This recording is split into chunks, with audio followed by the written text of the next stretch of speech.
Kozhikode medical കോളേജിൽ മരുന്ന് വിതരണം പൂർണ്ണമായും പുനരാരംഭിക്കാത്തതിനാൽ ദുരിതത്തിലാണ് രോഗികൾ. വിതരണക്കാർക്ക് കുടിശ്ശിക ഇനത്തിലെ തുക നൽകിയെന്നും വിതരണം പഴയപടി എന്നുമായിരുന്നു അധികൃതരുടെ അവകാശവാദം. എന്നാൽ എല്ലാം മുഖംരക്ഷിക്കാരന്റെ ഇടപെടൽ മാത്രമായിരുന്നുവെന്നാണ് ഇതിലൂടെ വ്യക്തമാകുന്നത്.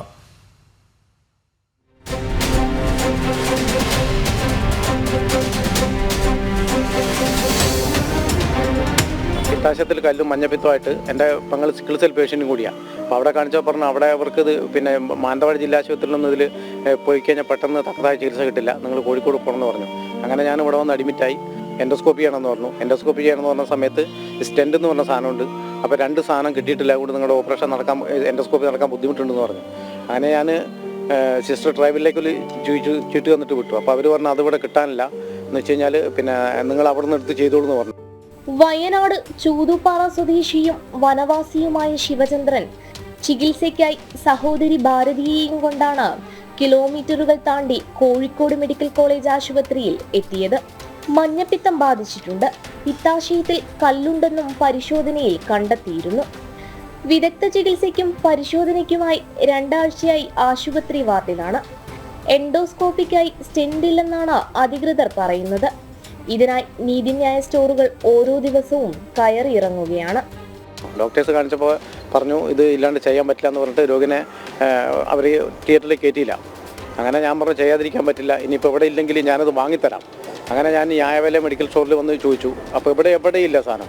അങ്ങനെ ന്യായവില മെഡിക്കൽ സ്റ്റോറിൽ നിന്ന് അയാൾ പറഞ്ഞു ഞാനിങ്ങനെ വേറൊരു സ്ഥലത്തേക്ക് വിളിച്ചു ചോദിക്കട്ടെ എന്ന് പറഞ്ഞു. അങ്ങനെ ഇന്ത്യൻ സർജിക്കൽ അവിടെ പോയ സമയത്ത് അവിടെ നിന്ന് വിളിച്ച് പറഞ്ഞപ്പോൾ ഇയാൾ പറഞ്ഞു അവിടെ സാധനം ഉണ്ട്, നിങ്ങൾ അവിടെ പോയി വാങ്ങിക്കുമെന്ന് പറഞ്ഞു.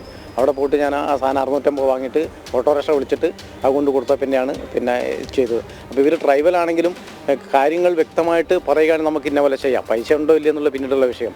പക്ഷേ ഇവർ എന്താ പറയുന്ന ഇവർ പറയും നിങ്ങൾ മെഡിക്കൽ അവിടെ ആസ്പത്രി അവിടെ പറഞ്ഞാൽ മതി, അവിടെ സ്റ്റോക്ക് ഉണ്ടെങ്കിൽ അവിടെ ചെയ്യുമെന്ന് പറഞ്ഞു.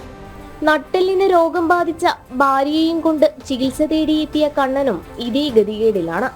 മരുന്ന് കിട്ടാതെ എന്തു ചെയ്യണമെന്നറിയാത്ത അവസ്ഥയിലാണ് കുടുംബം. മരുന്ന് കിട്ടുന്നില്ല എന്നുള്ള കാര്യം ഉറപ്പ് തന്നെയാണ്. അവിടെ പോയിട്ട് ഇൻഷുറിൽ ഇതാക്കി തന്നിട്ടുണ്ടെങ്കിൽ ഇവിടെ കാരുണ്യയിൽ കൊടുത്തിട്ടുണ്ടെങ്കിൽ കാരുണ്യയിൽ പറയും ഇവിടെ ഇല്ല മരുന്ന്, അത് അപ്പുറത്ത് പോയിക്കോളാൻ പറയും. അപ്പുറത്ത് പോകുമ്പോൾ അവിടെ ഉള്ള മരുന്ന് വരും, എന്നിട്ട് പുറത്ത് പോയിക്കോളാൻ പറയും. നമ്മൾ പുറത്ത് പോയി മേടിക്കണം ഇൻഷുർ ഇതാക്കി കഴിഞ്ഞാലും. അതാണ് ഇപ്പോൾ ഉള്ള അവസ്ഥ. ബുദ്ധിമുട്ട് തന്നെയാണ്, ഭയങ്കര ബുദ്ധിമുട്ടാണ്. എന്താന്ന് പറഞ്ഞിട്ടുണ്ടെങ്കിൽ മരുന്നില്ലാത്തതുകൊണ്ട് ഭയങ്കര ബുദ്ധിമുട്ടാണ്.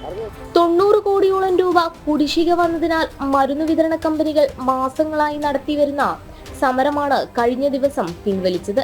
മരുന്ന് വിതരണം പുനഃസ്ഥാപിക്കാനും ചർച്ചയിൽ തീരുമാനമായിരുന്നു. എന്നാൽ കാര്യങ്ങൾ പഴയപടിയാണെന്നും എല്ലാം കണ്ണിൽ പൊടിയിടാനുള്ള ഇടപെടൽ മാത്രമാണെന്നുമുള്ള വസ്തുതയാണ് വെളിച്ചത്ത് വരുന്നത്. കോഴിക്കോട് മെഡിക്കൽ കോളേജിലെ മരുന്ന് വിതരണവുമായി ബന്ധപ്പെട്ട പ്രശ്നം പരിഹരിച്ചു എന്ന് തന്നെയാണ് ബന്ധപ്പെട്ട അധികൃതർ പറയുന്നത്. ആരോഗ്യ കേരളം നമ്പർ 1 എന്ന് പറയുമ്പോഴും കോഴിക്കോട് മെഡിക്കൽ കോളേജിലെ മരുന്ന് ക്ഷാമത്തിന് ഇതുവരെ പരിഹാരമായിട്ടില്ല. സാധാരണക്കാരായ നിരവധി രോഗികളാണ് ഇവിടെ എത്തി ബുദ്ധിമുട്ട് അനുഭവിക്കേണ്ടി വരുന്നത്. എന്തുകൊണ്ടാണ് ഇവരുടെ പ്രശ്നത്തിന് പരിഹാരം കാണാത്തത്? ഇവരുടെ പ്രശ്നത്തിന് ഉടനടി പരിഹാരമുണ്ടാകുമോ? ക്യാമറമാൻ ശശികുമാർ പടന്നക്കാടിനോടൊപ്പം ദിസ്ന സുരേഷ്, ജനം, കോഴിക്കോട്.